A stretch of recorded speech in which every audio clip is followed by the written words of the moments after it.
Bismillahirrahmanirrahim. Assalamualaikum warahmatullahi wabarakatuh. Alhamdulillah wa syukurillah wa ni'matillah wa la hawla wa la quwata illa billah. Wa asyhadu an la ilaha illallah wa asyhadu anna Muhammadan abduhu wa rasuluh.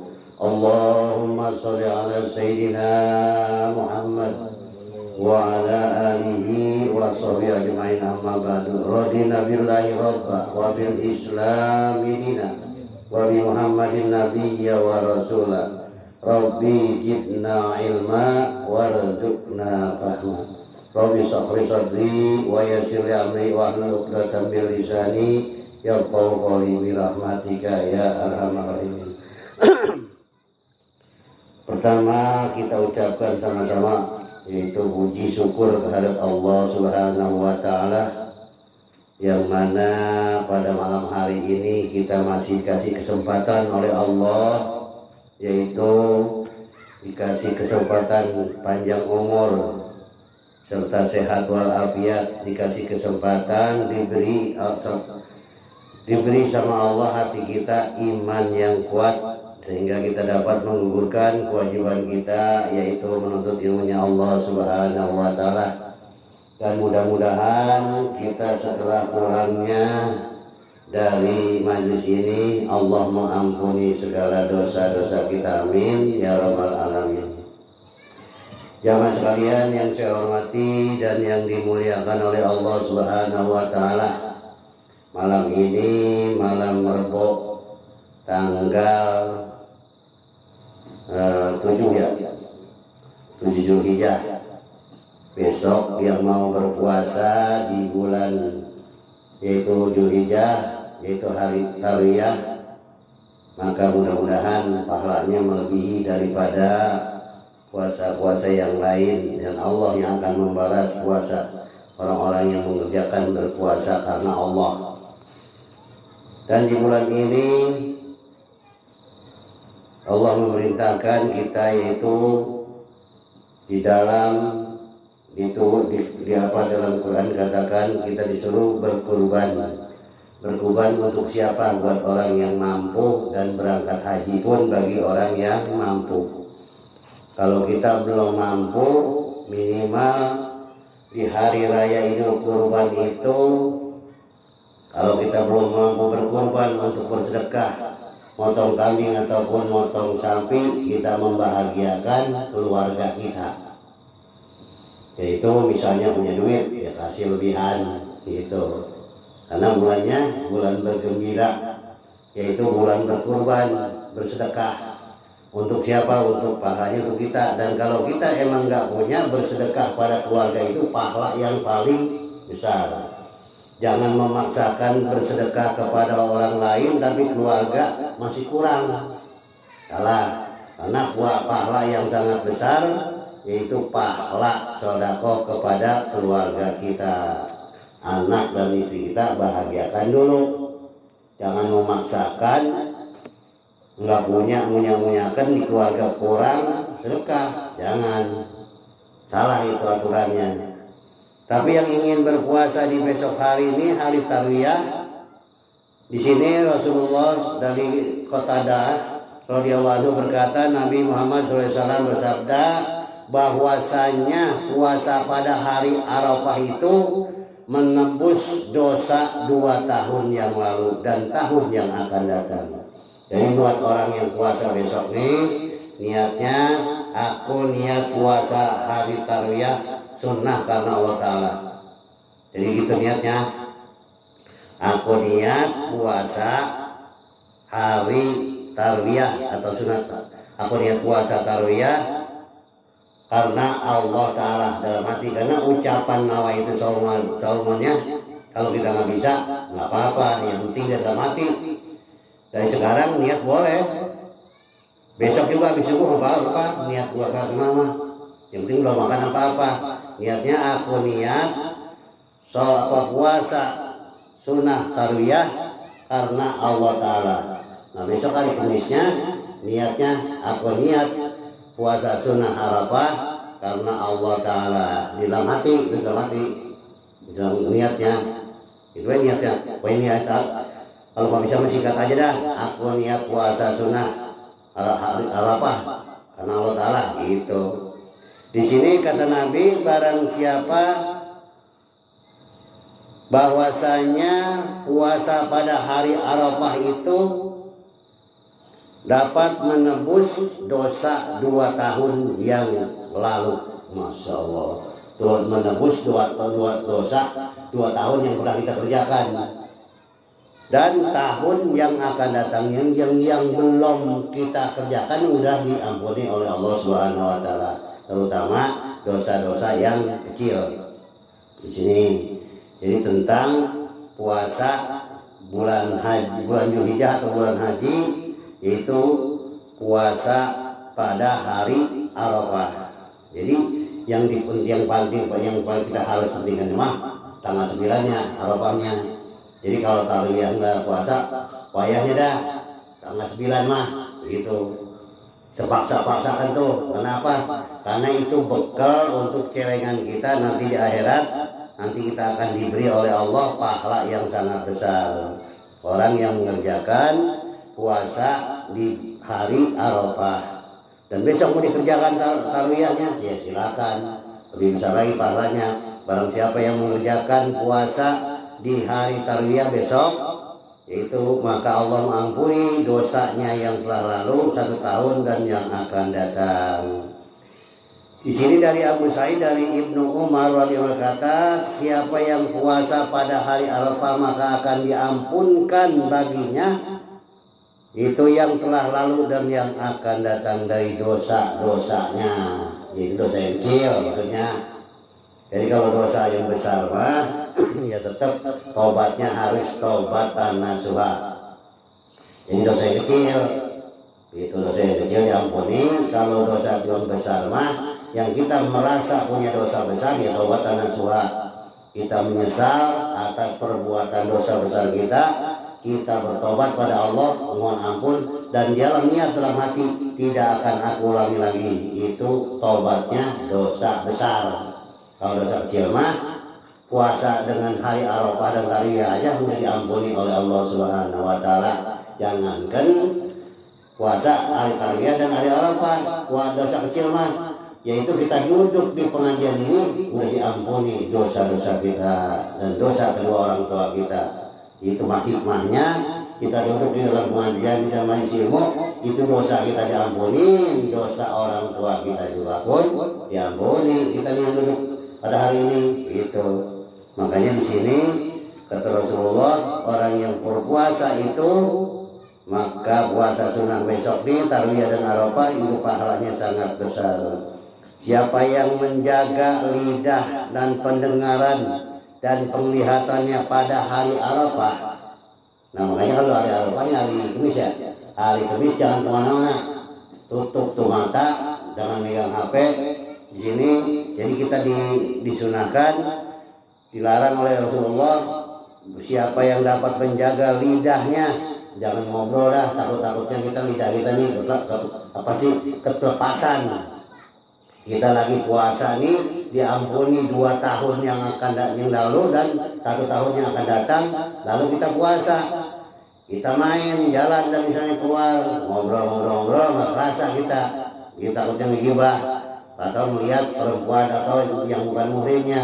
Maka di situ walaupun itu pahalanya sangat besar, tapi kita tidak menjaga mata kita, lidah kita, penglihatan kita pada hari Arafah, maka akan di sini kalau kita bisa menjaga itu diampuni baginya dari hari Arafah itu hingga hari Arafah tahun yang akan datang. Kalau kita bisa menjaga, kalau kita puasa walaupun pahalanya besar gitu, walaupun puasa sunnah itu pahalanya besar sampai mengampuni 2 tahun dosa kita yang telah lalu dan 1 tahun yang akan datang, tapi tidak mengerjakan sholat 5 waktu yang wajib. Bagaimana itu? Gitu.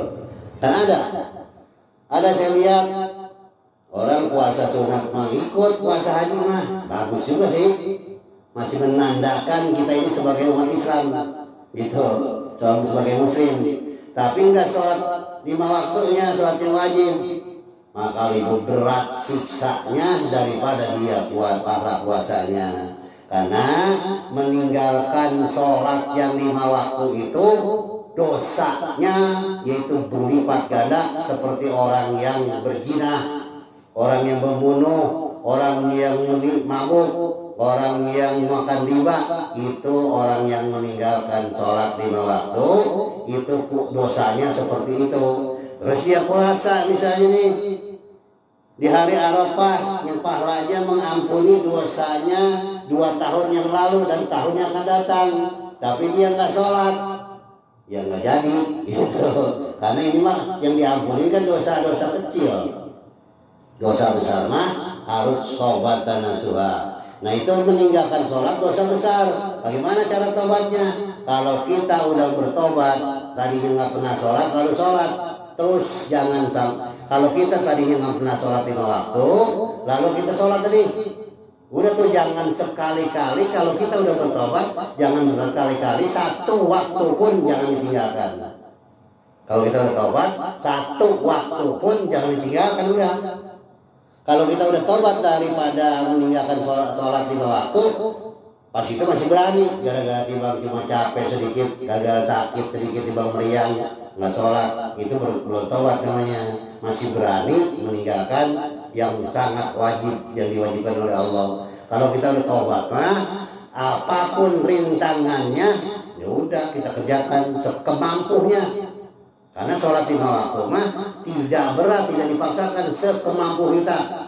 Bari diri ya diri, bari duduk ya duduk, bari sedaku ya sedaku, bari tiduran boleh, timbang kendip doang isyarat masih boleh. Tuh sholat 5 waktu mah kita udah nggak bisa ngapa-ngapain, diri nggak bisa, duduk nggak bisa, tiduran miring nggak bisa, ya udah centang ngedip doang, ngedip. Itu saking wajibnya sholat fardu 5 waktu. Yang sakit pun harus sholat, apalagi yang sehat, gitu ya.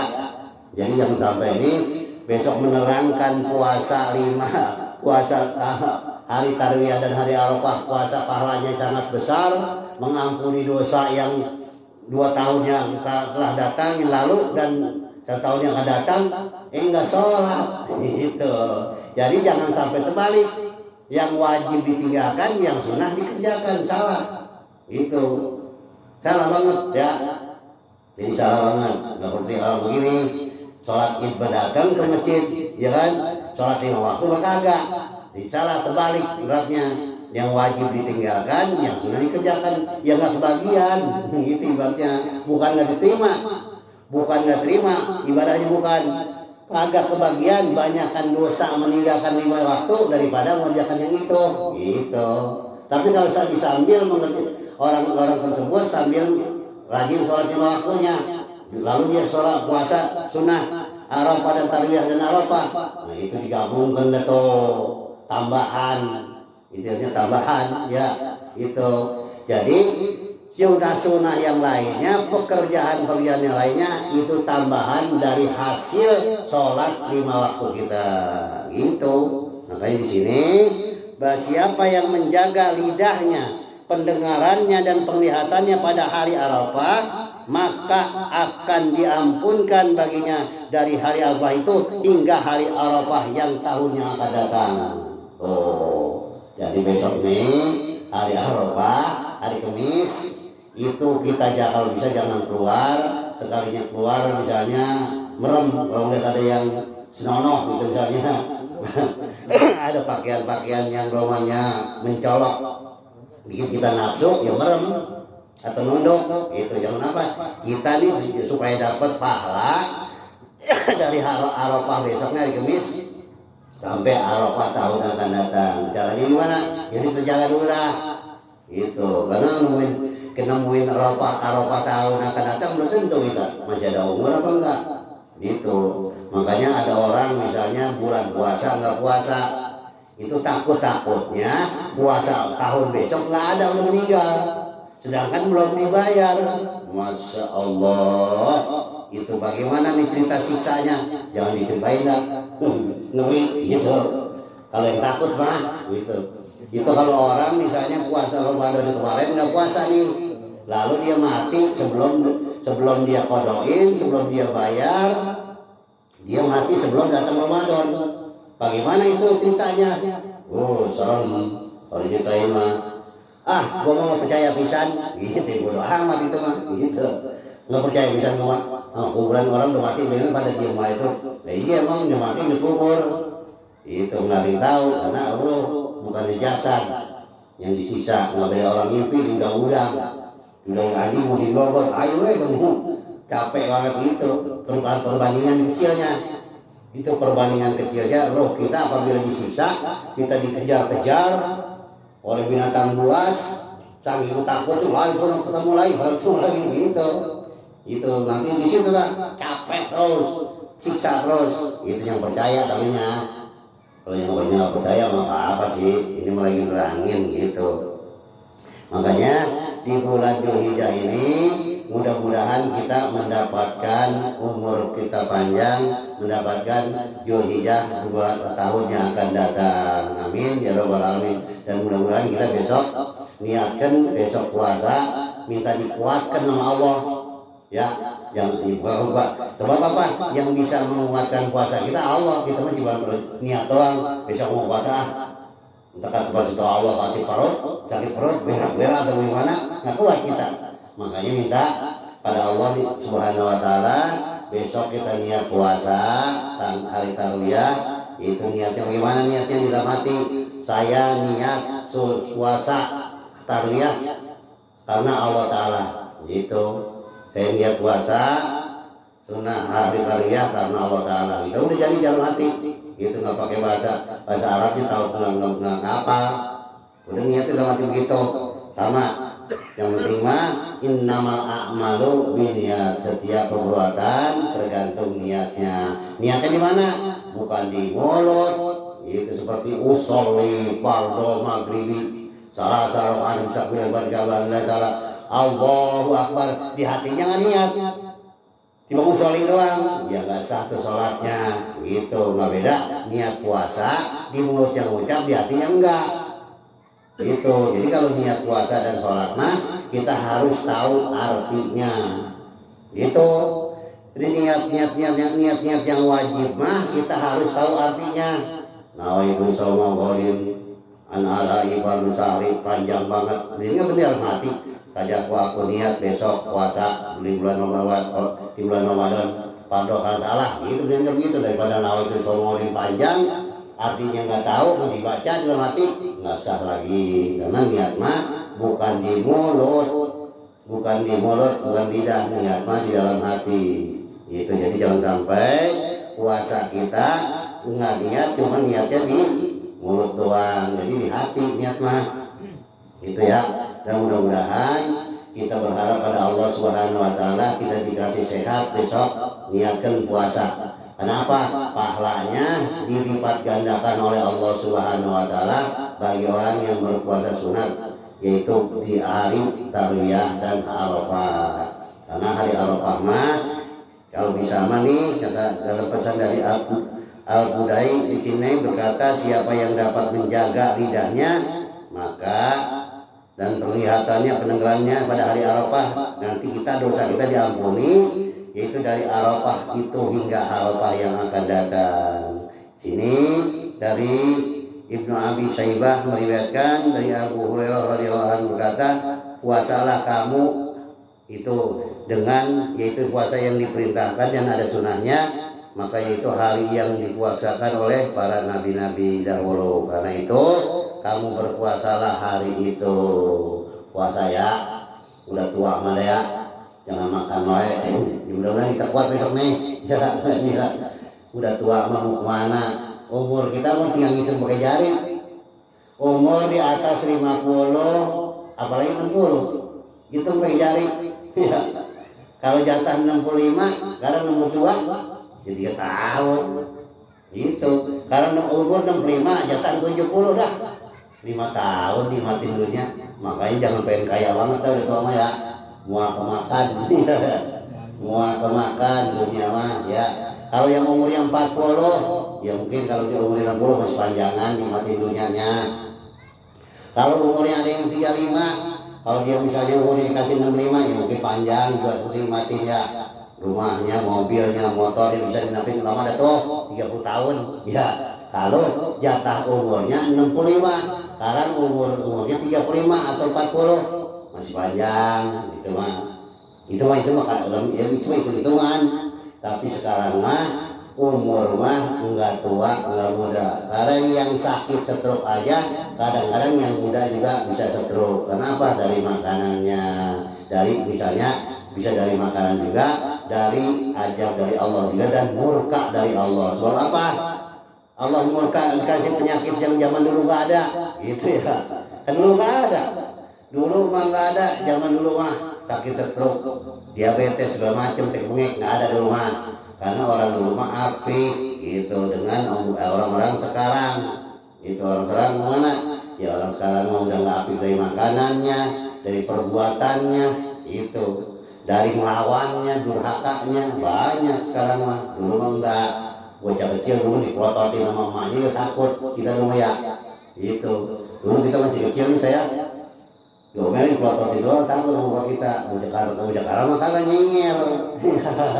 Bocah karang mah makanya murka Allah itu datang buat orang-orang yang murka di muka Allah, orang yang durhaka kepada kedua orang tuanya. Jangan sembarangan, jangan dianggap kecil kalau kita durhaka dosa kepada orang tua kita. Jangan dianggap kecil dosanya. Dosanya bisa ditimpahkan di dunia, di akhirat tetap nggak dikurangi pisan. Orang durhaka sama orang tua ini, dosa sama orang tuanya, lawan, apalagi ngambek bertahun-tahun, ngananya sama orang tuanya, siap-siap lo mendapat ditarik berkah umurnya, ditarik berkah rezekinya.